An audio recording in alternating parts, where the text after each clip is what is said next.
Then I let me in the door. Then I gave your boy a chance, now the youngin' finna blow. It's a shame finna put the game in the figure four. Youngin' fresh from out that bottom.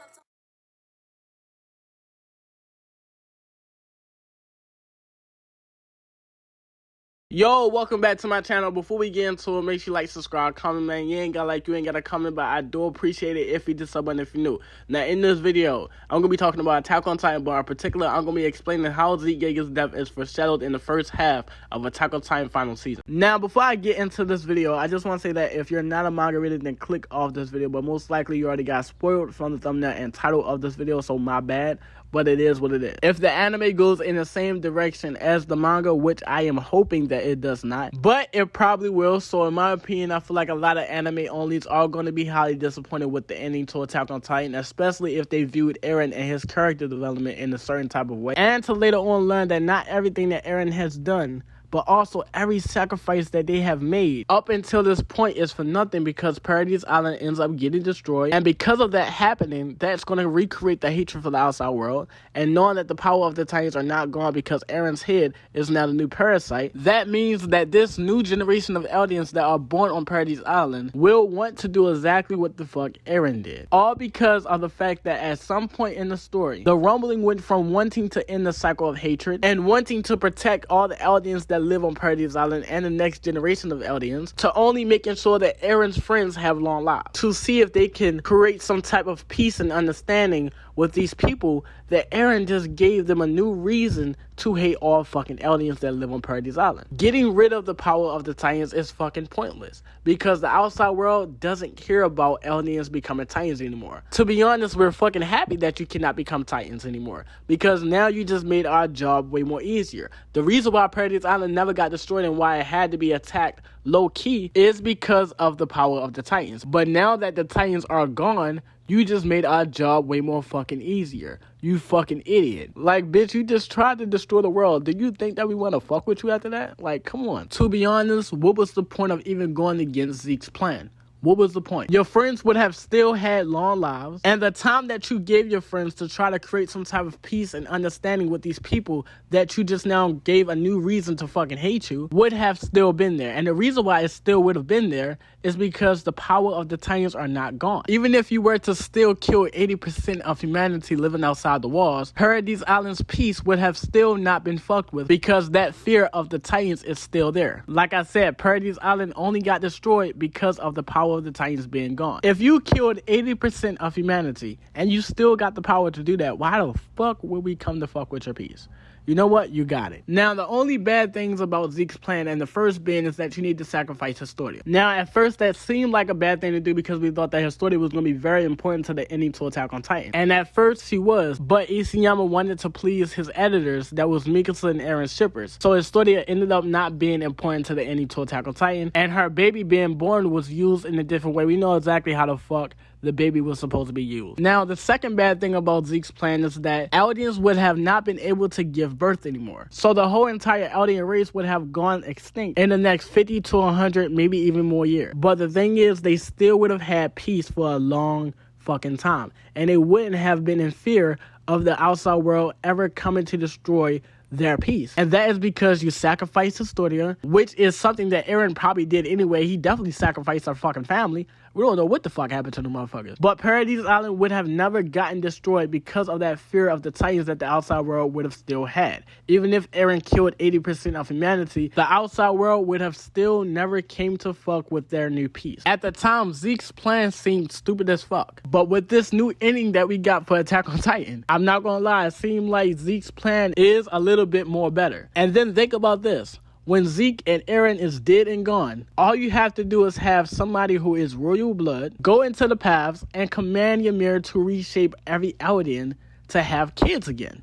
Problem fucking solved. The only thing is that you need to sacrifice royal family members. And the thing is, you don't even have to do that, because I'm about to fix another problem in Zeke's plan. Eren has the power to take away all the Titan powers at any time that he wants. Eren being able to do that gets hinted at in chapter 133. When Armin asked Eren, why is he still allowing them to use the power of the Titans? As if he could just take it away anytime that he wants, which is what he does in chapter 139. In one of my previous videos, I had pointed out that when everything goes goes back to normal in chapter 139. Everybody loses their Titan markers on their face except for Eren. And we all know that the power of the Titans is inside Eren's head, meaning that he still is a Titan shifter, meaning that Eren did not get rid of the power of the Titans. He did exactly what the fuck Armin said in chapter 133. He did not allow his friends to use the power of the Titans, meaning that Eren got rid of the curse of Ymir so they can have long lives. Knowing all of that, why didn't you just use Zeke's plan? The only thing is that Ymir never gets free. That's the only fucking thing. Shit, the bitch don't want to be free. It's two people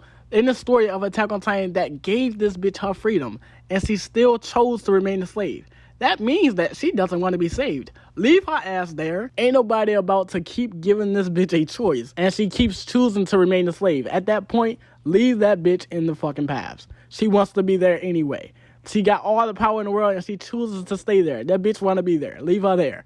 All you need is somebody of royal blood and somebody that you can trust to go in the paths and command this bitch to take away the power of the Titans. And just like that, I fixed Zeke's plan. And Zeke's plan is way better than Eren's plan. Isayama, all you have to do is fucking think. All I did was use the new shit that you gave us for chapter 139 and put it together with the old shit that you gave us, and that's it. Like I said, the fear of the Titans still being there would make sure that Paradis Island never gets attacked. Why would I start a war with a motherfucker that just killed 80% of humanity and still has the power to do that anytime that he wants to? At that point, leave the motherfuckers alone. Let them have that peace that they want. And if you get rid of the power of the Titans, that would be your gamble. And you still could have had your next generation shit that you did. Because taking away the power of the Titans after 50 years of peace would have been your gamble.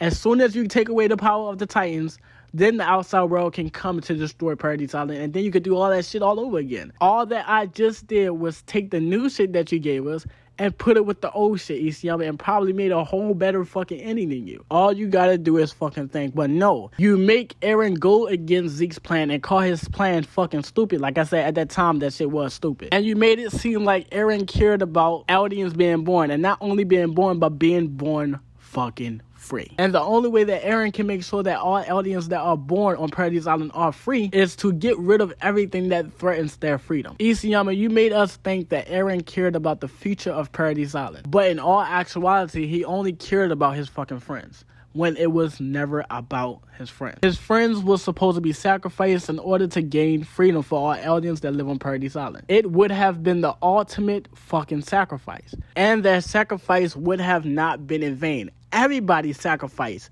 would have not been in vain, because their sacrifice would have gone to freedom to all eldians that's on Paradis Island, which was the goal for the whole entire story of Attack on Titan. Isayama made Eren a big ass fucking liar. He lied to his father. He lied to Flock. He lied to Zeke. He lied to his friends. His whole entire fucking character development is a lie. He lied to Historia, and more importantly, he lied to his damn self. In one chapter, you made Eren go against everything that he ever fucking said, and everything that he ever fucking fought for. How can you do that by accident? You did this shit on purpose. And I wasn't even supposed to be talking about this shit. I was supposed to be talking about Zeke Jeager's death. But it's just that Isayama gets me so fucking mad, because it's so many ways that he could have ended Attack on Titan, and he chose to end it like that. I was cool with chapter 139. Not everything, but I was cool with it. But once those additional pages came out, I was like, yo, what the fuck did he just do? Everybody died for nothing. Literally.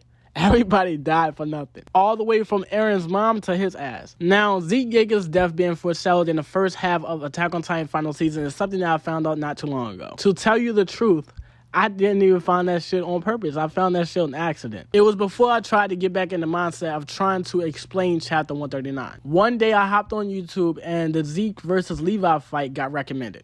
I clicked on this shit. I low-key didn't really want to watch it, but I was like, you know what? Let me watch it.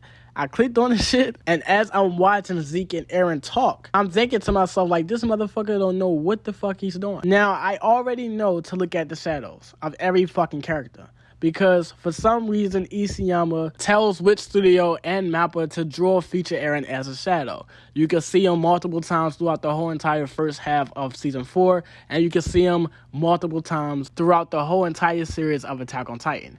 And the reason why I know for a fact that the shadows are being used for some reason is because in the outro of season 2, you can see Eren's shadow uncrystallizing, which gave me a theory that he was going to be using the power of the Warhammer Titan, but we all know that didn't happen. And most likely it probably was supposed to happen, but we all know that this motherfucker changed the ending multiple times. But also in the outro of season 2, you can see Eren's shadow be handed the baby by Historia's shadow, which gave me the idea like, okay, he must be the fucking father, or he's going to use the baby to reactivate the power of the rumbling. And the only way that that theory would be debunked is because of the fact that Eren would be using his kid as a tool, or using Historia's kid as a tool to destroy the fucking world, which is something that they was trying to stray away from, which is parents using their kids as tools to achieve a certain goal. Now, the reason why I don't see a problem with Eren using the baby as a tool to destroy the world is because Historia used the baby as a tool to retain her freedom. Historia's baby was not made out of love, and it was not made on accident. It was made for the solely purpose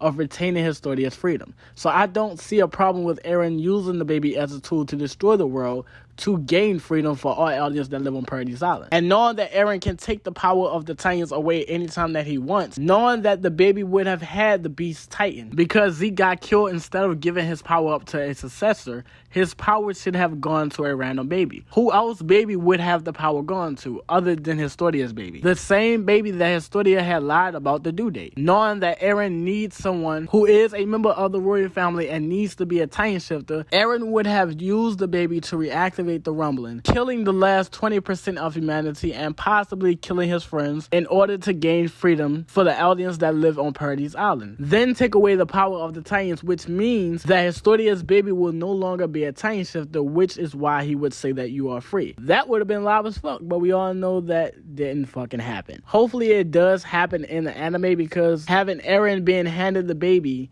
by Historia in the second season, which is the season that Isayama wanted to draw Eren and Mikasa kissing, in that same exact season, in the outro you have Eren being handed the baby by Historia. That's a big ass foreshadowing. And it's not like it's in plain sight either. You would have to literally screen record the whole entire outro to season 2 and then slow it up in order for you to see it. Like I said, that's a big ass foreshadowing, and it's a lot of proof that the anime could have its own original ending. And knowing that other timelines and Eren being reincarnated is canon now, I don't see why can't the Eren that does not wake up to the see you later scene in the anime be a reincarnation of the Eren that died on purpose in the manga. But who the fuck knows? Knowing Isayama, the motherfucker probably changed his mind a long time ago, and that foreshadowing in the outro of the season 2 is probably just a misdirect, or it's nothing, because Isayama wanted to change his mind every fucking Thursday, so who the fuck knows? But yeah, that is how Zeke Jeager's death was foreshadowed in the first half of Attack on Titan final season. Seeing his death being foreshadowed like that definitely gives me the motivation to create the video of me showing you guys all the times that future Eren is shown throughout the whole entire story of Attack on Titan. But this is the end of the video. You ain't gotta like, you ain't gotta comment, but I do appreciate it if you can sub on if you're new, and I am out, bro.